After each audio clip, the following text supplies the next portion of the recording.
Hey, it's Alex from Android Central with the Samsung Galaxy S4 and the HTC One, two big new Android phones. So we want to do a comparison test. I'm going to jump into it right now and let you know how these two phones measure up. So here we are with the Samsung Galaxy S4 and the HTC One. First off, just in terms of materials, two very different devices here. The S4 is a traditional plasticky Samsung design, whereas you've got the very nice aluminium unibody on the HTC One. So removable battery door and of course removable storage and battery as well on the HTC One. Let's clip that back on. So the S4 is just a little bit thinner, I think. Very thin and very light design, of course, because of the materials used. In terms of the overall size, the HTC One is a little bit taller. Not a huge amount of difference between the overall size of the two, though. Let's just bring up the screen. We can see the S4 has a 5-inch 1080p screen, whereas we've got a 4.7-inch on the HTC One. Samsung's also using a different display technology. It's full HD Super AMOLED on the Galaxy S4 versus the Super LCD 3 on the HTC One.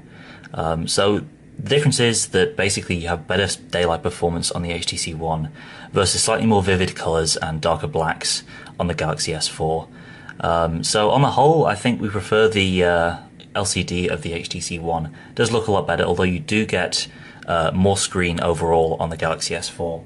Very different software on these two as well. So if we head into the settings on both, we'll see we're running Android 4.1.2 on the HTC One versus 4.2.2 on the Galaxy S4. So what that means is you get a few extra features and tweaks on the S4. So we've got lock screen notifications there, lock screen widgets rather, and that's something you don't have on the HTC device.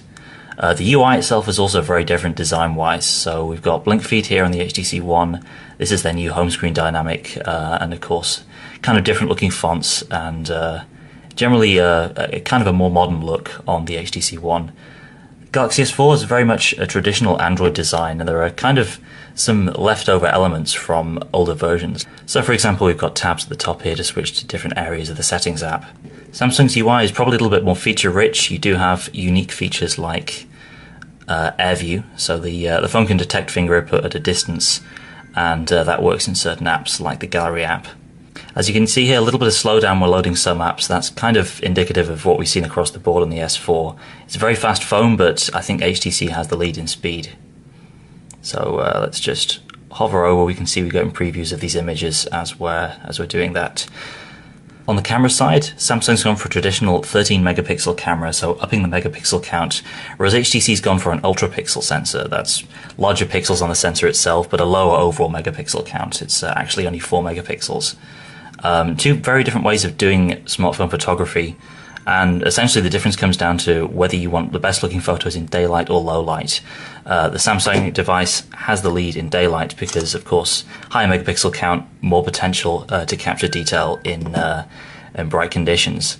The HTC One wins out in low light, and it's quite clear to see in side-by-side comparisons that the larger pixels make a big difference when it comes to low light performance. So there we go, a very quick comparison of the Samsung Galaxy S4, the HTC One. Check out AndroidCentral.com for even more on both devices.